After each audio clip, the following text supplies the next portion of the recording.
Howdy folks, and welcome back to another short Nerdstalgic side quest. Hope you're doing well, hope you're feeling good today. Today's one's going to be something new, something different. I've decided to start a new series called I've finally something. This series is all about things I finally got around to doing. So I finally got around to watching that show, I finally got around to playing that game, I finally got around to watching that movie. That's basically how it works. And on today's I finally watched Peacemaker.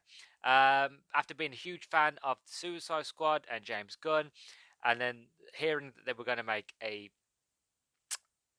TV show based off Peacemaker, I was a bit skeptical at first because I wasn't sure how they were going to do it, but I was really excited. And then it came out, but it only came out in America, so obviously here living in the UK, I had to wait for ages. But it's finally out on streaming here in the UK, and I thought, you know what, I'd give it a go.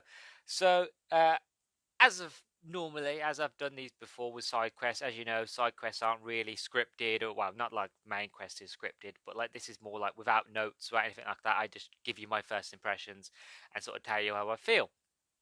So let's jump into it, shall we?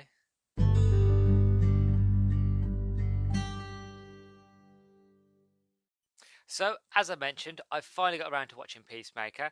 Before I get into the short review of the show overall, because I'm not going to go by episode, because again, we'll be here all day, and your time's precious, and I value your time as just as much as you value it yourself.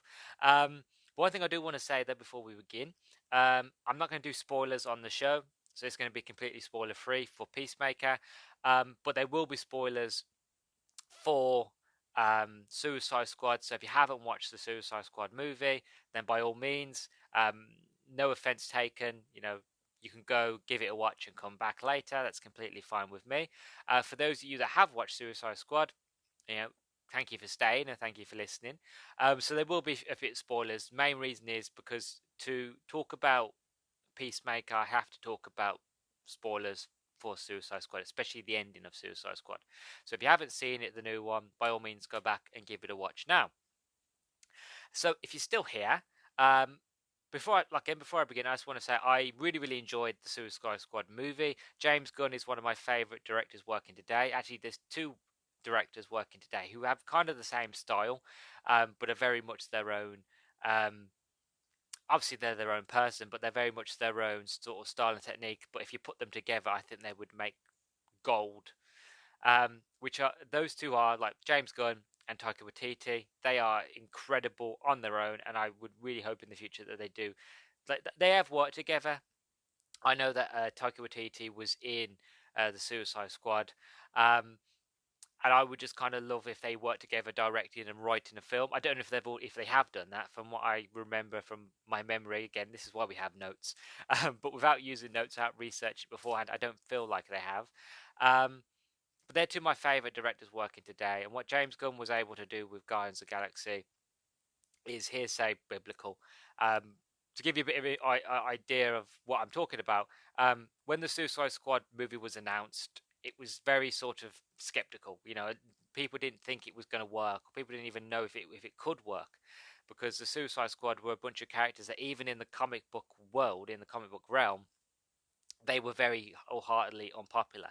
They weren't very well known. Especially James Gunn, again, he wasn't a very well known director. I think he made Sliver and I think it's called Super. I haven't got around to watching it, but I've been told it's a really good film. But he hadn't really done a lot to make him like a mainstay, like a Steven Spielberg, for example. But he got brought in to do this ragtag band of characters. The movie comes out, absolutely smashes it, and has become a cult following ever since. And like Guardians of the Galaxy 2 was incredible, and what he managed to do with Suicide Squad, again, it's biblical what this man can do and how his mind works in terms of directing and filming. I just love it. So what he was able to do with Suicide Squad, I wasn't surprised, and when I watched it, I was wholeheartedly enjoyed it all the way through. I wholeheartedly prefer it to the first Suicide Squad mod movie, which was shockingly terrible. There were some good parts about it, but it wasn't great at all. Especially the Joker. Oh god, Jared Leto's Joker still makes me shiver whenever I think about it.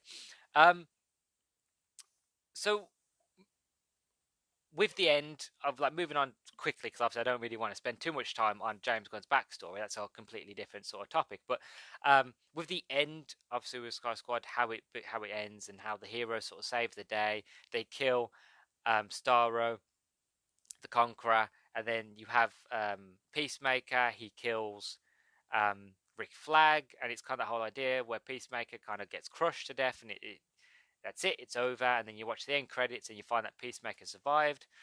And I was pretty shocked, but I thought, oh, okay, this is going to be cool, interesting. I like Peacemaker. I like John Cena's take on the character. I'm really, really interested. Um, I can't wait to see the next movie. And then I don't even know how long it was. I think it was quite recent after the movie came out, not soon after, that it was announced that there was going to be a Peacemaker TV show. And I was a bit sort of, are you sure? Like, I don't know how it's going to work, because is Peacemaker a hero or is he an anti-hero? He kills women and children no matter what in terms of peace. And it's a bit like, I don't know, would that work? But then I thought, you know what? It's James Gunn, right? James Gunn was able to do Guardians of the Galaxy. You know what I mean? He was able to renew Suicide Squad. If he could do those things, and he has such an eye and such a talent for casting and directing and filmography. If he can do all this, if his vision stays, like if he as long as he stays to direct it and write it, I feel like it would be good. So I thought I'd give it a chance. And then when it came out in America, obviously I couldn't watch it. I had all great things. Everybody was singing the show's praise, saying how good it is, how amazing it is. Um, John Cena's incredible, Vigilante. He's a standout. The story's fantastic. It's funny, it's silly, it's charming. Like every single thing I heard about it, not a single thing was negative. It was all very much positive. So I was very looking forward to when it finally came out in the UK. So now it finally is in the UK. Finally got around to watching it. It took me 2 days. Not because it's long, more just the fact of when I watch a TV show, I tend to um, especially if it's one that's like got all the episodes, like if it's a Netflix series, for example, and it's like every single episode, instead of sitting there like my parents do and watch one after the other, after the other, after the other, and kind of satirize the show, I like to watch like say 2 or 3, give it a break, give it a day or two, come back, and then watch another 2 or 3, and then until I eventually finish it completely, because I don't want to oversaturize and kind of get bored. There's other things that I want to do with my time, like read a book, go outside. I don't want to spend all day every day inside watching a show. So it took me about 2 days to watch it. Finally finished it yesterday afternoon. And my first impressions of the show overall is it's incredible. Definitely 100%. If you liked Suicide Squad, don't even if you didn't much like Peacemaker, if you liked what they did in Suicide Squad, you'll enjoy this. There's violence, there's swearing, there's blood, there's gore, there's comedy, there's amazing characters, there is amazing visuals. Everything is just, you can tell it's a TV show, but there are times where you feel like this is done so well and shot so proficiently that even at times I was lost, I thought it doesn't feel like a TV show.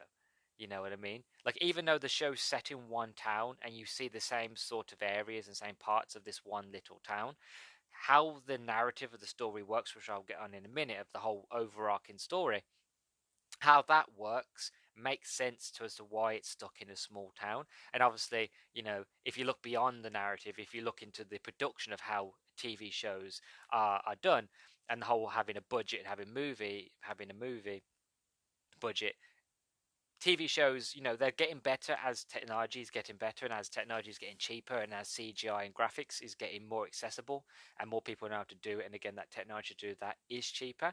You still have sort of the issue of the fact of the budgets for a TV show are a lot smaller compared to a budget for a movie. Even though a lot of production still goes into a show, the budgets are a lot smaller because, again, even though, like I said, I think it's getting cheaper, it's still kind of the fact of we have to kind of make a profit back on this, because it's like instead of putting a one movie out and you could send it put it into cinemas and make back your money quickly, whereas a TV show you're working on views and ad revenue and stuff like that, so you got to keep the budget down so they recoup their money quicker. You know what I mean? And also the fact that especially if it's the first season of a show, they're only going to put a small budget into it and basically see if it works. And if the show works, and if the show takes off and it has a cult following or fans or all that kind of stuff. Then for the second season they will up the budget and you'll have bigger, more practical effects and sets and probably more unseen stuff. So behind the scenes it makes sense as to why the show's in it's set in this one little town and why you don't see as much grandiose as you would think. um but it just works narratively. Obviously, like I said, no spoilers. I'm not really going to get into the narrative so much.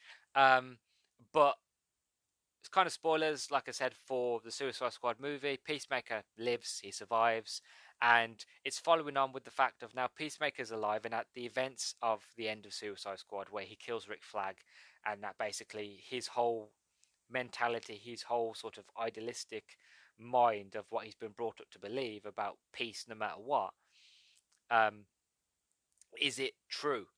Is his morals morally correct? Everything he's been brought up to believe, is that true? And he has that whole sort of moment, that psychological sort of turn of like, everything that I've done up until this point, I believed was the greater good for peace on Earth, but was it actually? Like, was me killing kids or me killing people really, like, without asking questions, was that really the good way of going about, bringing quote unquote peace? And he reflects on it as the show goes on. He reflects on the whole idea of like, I don't really want to kill innocent people without a reason. You know what I mean? Like, for example, like, I don't want to kill people. I don't want to kill kids. I don't want to kill animals without you giving me a genuine reason as to why that person deserves to die.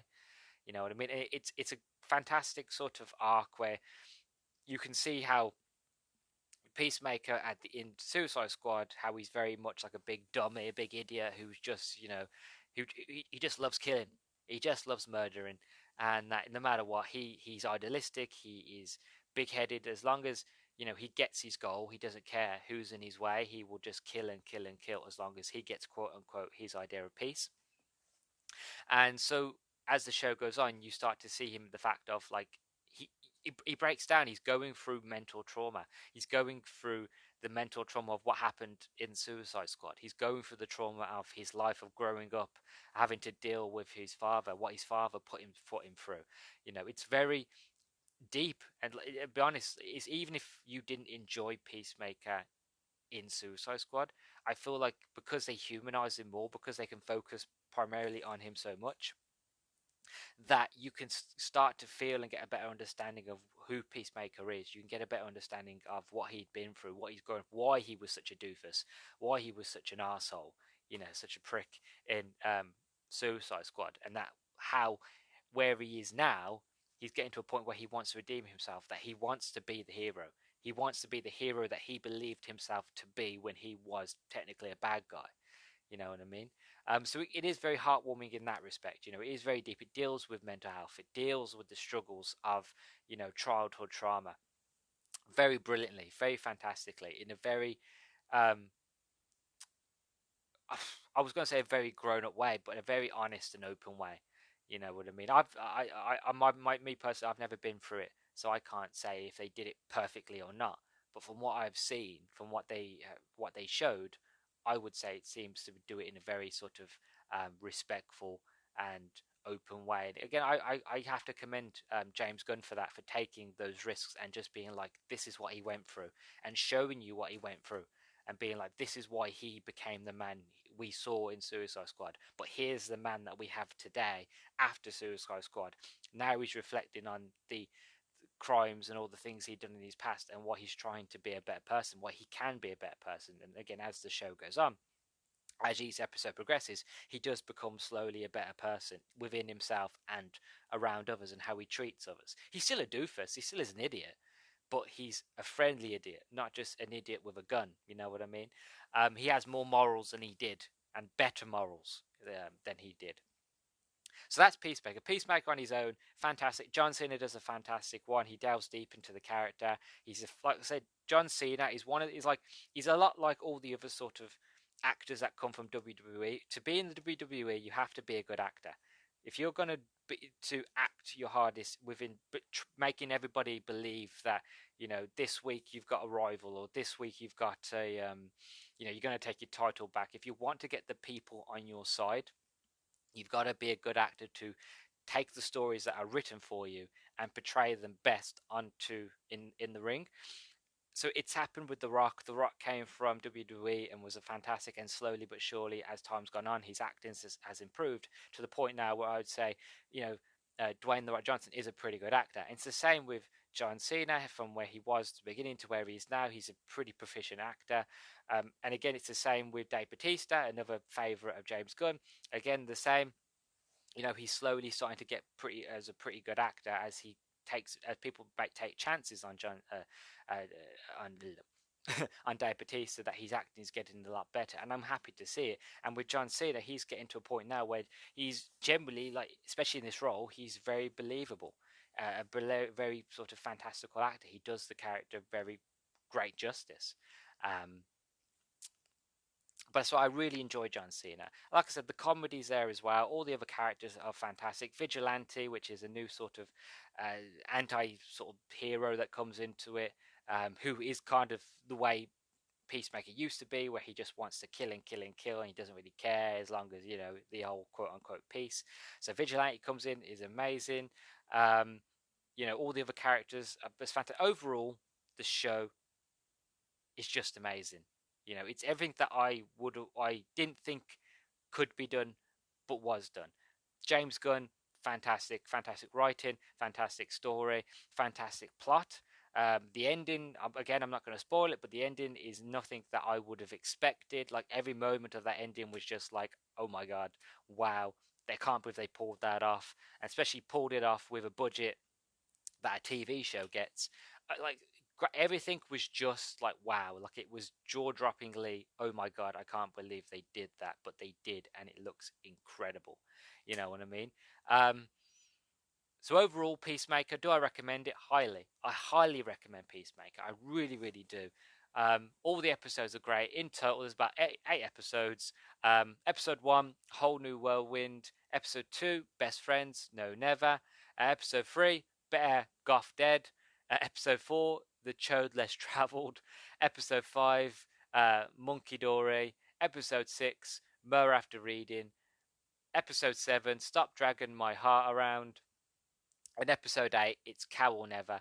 Again, all silly name. Like, every time the new name came in, for the name of the episode, this made me giggle. All of it just made me giggle. Generally, like, it's one of the happiest moments I've had this year so far in terms of TV. I don't watch a lot of TV, if I'm being completely honest. Especially on streaming. I don't really watch many streaming shows. I have more things that I want to do. Like, I have video games and TVs I've got to catch up on. And, like, at the moment, I'm rewatching Buffy, so I'm on Disney Plus rewatching Buffy. But when Peacemaker came out and all the seasons were available here in the UK, I had to jump on them straight away. And honestly, it's been a pleasant joy. I've been really, really grateful and really, really enjoyed it. One thing I will say before I end this short review, is that every time there's a new episode on, it will do a very long introduction dance recital. Best way I can explain it. It's very silly, very camp, but it's fantastic. Very, very fantastic how they do this sort of introduction. You can't skip it. It's the introduction to each show. It's the same dance, same music each time, and you would think it would get tiring and boring, and for some people maybe, but for me it didn't. Every time I was just looking forward to it. Every time it would come up, the music would start and the dancing would start, you know, and I was sitting there tapping my foot, like, going, yeah, like, it got me pumped up, even though I knew the song and I knew the choreography and I knew, like, what was going to happen. I was still going, because, oh, you know, are the episodes going to reflect, like, how the intro changes? Is the intro going to change? Is the music going to change? Is it going to be happy? Is it going to be sad for each episode? I was overthinking it. It doesn't. It stays the same. But either way, that doesn't really matter. I was still rocking out. It got me pumped up, and it it kind of makes sense as you go through the episodes. I think around about episode 4 or 5, um, there's a moment where they basically have this conversation about rock and roll, and how playing loud rock music will pump you up and get you ready for whatever it is they're going to do. Um, and I like to think that James Gunn kind of implemented that concept to kind of give the watcher the idea of as to why the big rock ballad dance moment happens at the beginning of every episode is to kind of pump you up, to get you ready, to get you hyped for the epic and awesomeness that you're going to see during that episode. Maybe it's me overthinking it. Maybe I'm thinking too much into it. Maybe like James Gunn didn't, and it was just a fact. It was just a coincidence. I don't know. I'd like to think, from my experience of watching James Gunn movies and knowing how he writes his films and how he directs his films, that he's like, and he's a very clever man. That he would put in that thing kind of like if you notice it, you notice it, but it's not blatantly obvious. So I like to think I might be correct on that one, but again, completely up to person by person, whoever gets around to listening to it. But overall, like I said, the episode was great. The show is great. Everything about it is great. Like I wish I could go into spoilers because generally there's so many things that I would love to break down, especially the plot and the whole idea behind the plot and how that affects the characters and how that affects the narrative in general. But I don't want to spoil it for anybody. This is one of them shows, like any show really, but this is one of them shows that you know you go in not knowing nothing. All you go in is what happened at the end of Suicide Squad, that you have Peacemaker, he wakes up in the hospital, and that's it. And again, as I had this thought and idea of like, I don't know where this show could go. I don't know what they could do with Peacemaker that hasn't already been done in Suicide Squad. But the way they do it, the way they weave this narrative, and the way they tell this story fits in perfectly with the scenes, with the characters, with Peacemaker, with the jokes, with everything. Everything just works perfectly. It's only 8 episodes, but it's a fantastic condensed story that even if they never do a season 2 and like James Gunn just goes, I'm going to make Suicide Squad 2 and I'm going to bring back Peacemaker or something like that, even if they do that, then I'm completely fine. I can put my hands up and say I enjoyed season 1. Season 1 was great, was perfect, definitely worth watching, and I can't wait for sort of Suicide Squad 2. But if they do decide to do a Peacemaker season 2, I'm all here for it, 100%. You know, all I would even say as much as I don't want more episodes. I'm happy with eight episodes for season 2. You know, I'm happy with the characters. I'm happy with the jokes. All I would say, because I know it happens, we know because how popular and how well received this show is, more than likely if they were to make a season 2, this would happen. But when you make a season 2, just make it bigger and more badass. Not saying that first season wasn't big and badass, don't get me wrong, it was incredibly big and badass as it is. But I just want the extra level because you've got a bigger budget and more money. I just want that bigger, like, want that money to go off to be put into more big badass moments. That's what I would like to see. Maybe bring in a few more villains and stuff like that. Bring in, like, not the main said villains, but bring in villains that are like part of Batman's rogue gallery. That like for example, Condiments Man.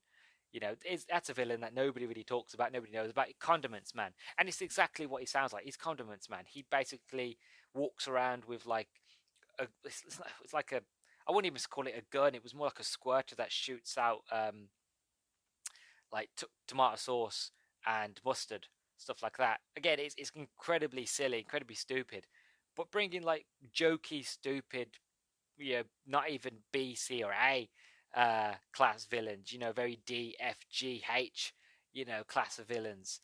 Bring them in, bring Calendar Man in, and stuff like that. Bring silly sort of villains that don't get are not taken seriously and work perfectly in this show, because the whole idea of the Suicide Squad and this show is for villains that are not really A, B, or C class, not really taken seriously, but are still villains in their own right.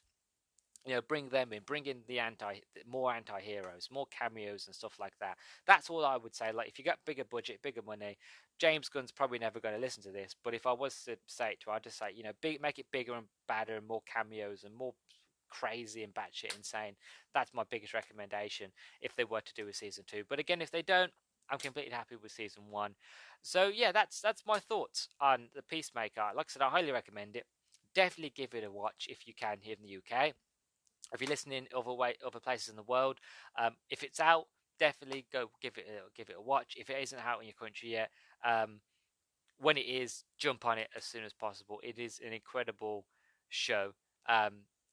like I said, it's been a highlight of my year so far in terms of TV shows. It's one of those ones that just kind of like I needed that I didn't know I needed, and I've loved it. So yeah, that's my little sort of review for Peacemaker. Have you seen it? Let me know.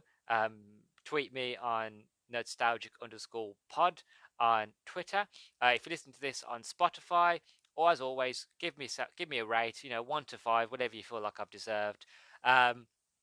And yeah, share this with your friends, other friends that are Peacemaker fans, and let's see, let's kind of start a dialogue on Twitter. Let's see if we all agree with each other. If you didn't like it or you didn't agree with what I have to say, completely fine. Sort of let me know on Twitter, and yeah, so that's it. So as always, stay sexy, stay active. I love you all. Peace, and thank you for listening.